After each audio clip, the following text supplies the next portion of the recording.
Welcome back, mga kaaldab. Ito na naman po ang inyong lingkod, si Mr. Destiny. At siyempre magbibigay tayo ng pinakamainit na update po ngayon sa social media. Ito yung pinaka-latest, mga kaaldab, na kumbaga kaganapan kay Alden Richards. Sabi ko nga po sa inyo, sunod-sunod nga po ang photoshoot ni Alden.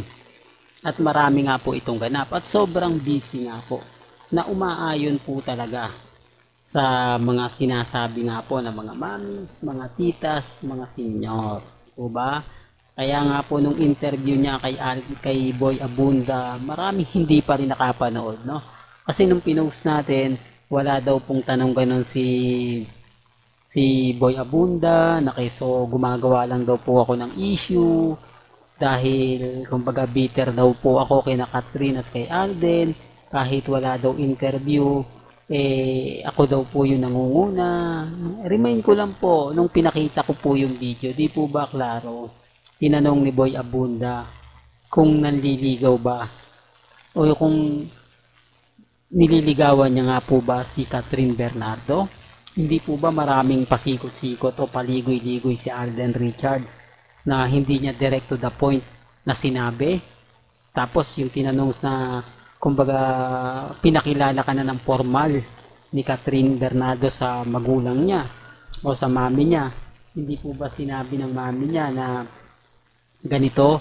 Hindi ba sinabi niya ni Alden na wala, kumbaga parang hindi niya sinabi na ganito ganyan, tapos sinabi niya pumupunta ako pero pag may time o pag hindi busy, gaya po nito sobrang busy ni Alden, paano pa po siya nakakapunta?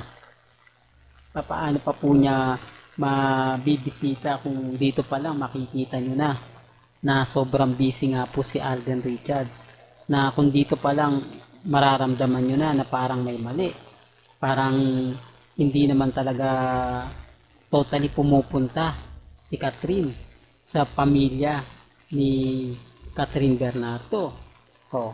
Tapos may video pa po na kumakalat na nagkita nga po si Vice Meme, di po ba, at si Catherine at si Alden Richards. Siyempre nagchika-chika yan, pero bakit walang ganap na kumbaga pang-aasar, yung tipong kayo na pero dinidinay nyo pa, yung tipong ganon, kayo na yung may relasyon, tinatago nyo pa. Sa akin hindi nyo po pwedeng itago yan, yung tipong aasarin niya na sabay babaliktad, di po ba? Ganyan naman po yung ugali ni Vice Ganda. Pero bakit hindi siya o wala siyang pinakitang ganon? O sabihin na natin na hindi niya pinakita yung mga bagay-bagay na kakaiba.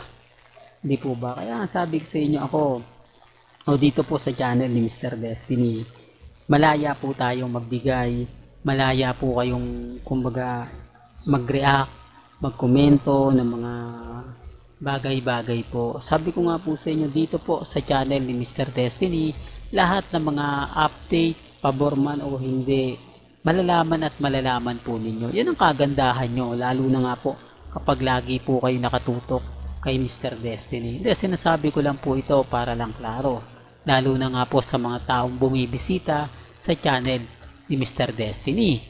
Pero bago nga po pala natin ituloy itong magandang update na to, kung bago ka lang sa channel na to at isa kang true-blooded Aldab Nation na nagmamahal kina Mengay at Isoy, tama po ang channel na pinuntahan mo, kaya consider na po kitang bagong subscriber. At huwag mong kalimutang i-share ang mga video po natin sa mga mamis, sa mga titas at sa mga senior. Well, may mga bali-balita na magge-guest nga po daw si Catherine at si Alden sa Showtime. Normal lang po yan dahil nagkita nga po si Vice Meme, si Alden Richards at si Catherine. Kumbaga matik na yan, di po ba? Dahil nga po press o nagkaroon ng media conference ang Hello Love Again sa loob ng sa loob mismo ng ABS-CBN, na naandoon nga po ang staff o ang mga host ng Showtime, di po ba? Nagkaroon ng mga picture-picture. Ito yung mga pinapaliwanag ko lagi, mga kaaldab. Ito yung lagi kong sinasabi na mapapaisip naman po talaga kayo. Di po ba? Ganyan naman po talaga si Mr. Destiny sa mga dumadaan sa akin, sa mga bumibisita, sa mga laging nagtatanong kung ano na nga po ba yung latest. Dito lang po kayo sa channel ni Mr. Destiny pupunta. Marami kayong update. Gaya po ng pagbabatikos ngayon kay Catherine. Grabe, no? Daming komento po sa post natin na oo nga, bakit hindi pa kumbaga mag miniskirt na lang si Catherine para lalong makita dahil konting-konti na lang po talaga kitang-kita nyo na yung ibig kong sabihin mga kaldab, yung kasingit-singitan, di po ba? Kaya nga po maraming mga Alden fanatics ang bumabatikos din. Hindi po lahat ng mga Alden fanatics pumapabor po kay Catherine. Yung iba po sensitibo rin. Yung iba po ayaw ng mga ganon. Kaya nga sabi nila, bakit naman kasi pumapayag si Alden Richards na ganon yung kasuotan ni Catherine?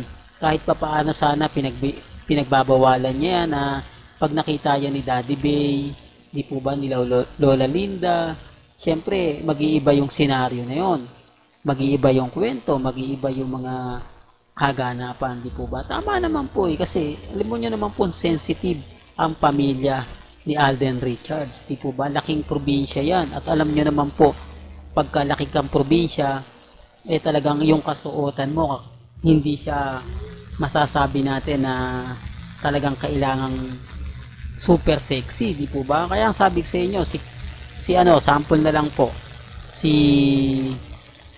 Ang ibig kong sabihin, si Risa, di po ba? Hindi nyo makikitang nagsuot ng napaka-sexy niyan. Si Angel, si April, di po ba? Talagang yung kasuotan nila normal lang na kumbaga hindi sobrang sexy. Katulad ni Mengay. Never pong makita mo yung sexy, sobrang sexy na talagang, di po ba? Hindi, sinasabi ko lang po ito para lang po sa kaalaman ng lahat. Sinasabi ko lang po ito sa mga taong bumibisita at dumadaan po sa channel ni Mr. Destiny para alam din po ninyo ang buong senaryo na hindi po lahat ng Alden fanatics natutuwa sa mga nakikita nila kay Catherine. Hindi po lahat ng mga Alden fanatics pumapabor at umaayon po sa mga nangyayari at nagaganap. Di po ba? Well, hanggang dito na lang po ang ating latest updates. Kaya kung gusto nyo pa po ng pinaka-latest at sariwang update, abay tumutok lang po kayo dito po sa channel ni Mr. Destiny para updated po kayo sa mga latest at sa mga bagong video po na ilalabas po natin maya-maya lang. Hanggang sa muli, salamat po sa panonood at pakikinig. Ay ba yan?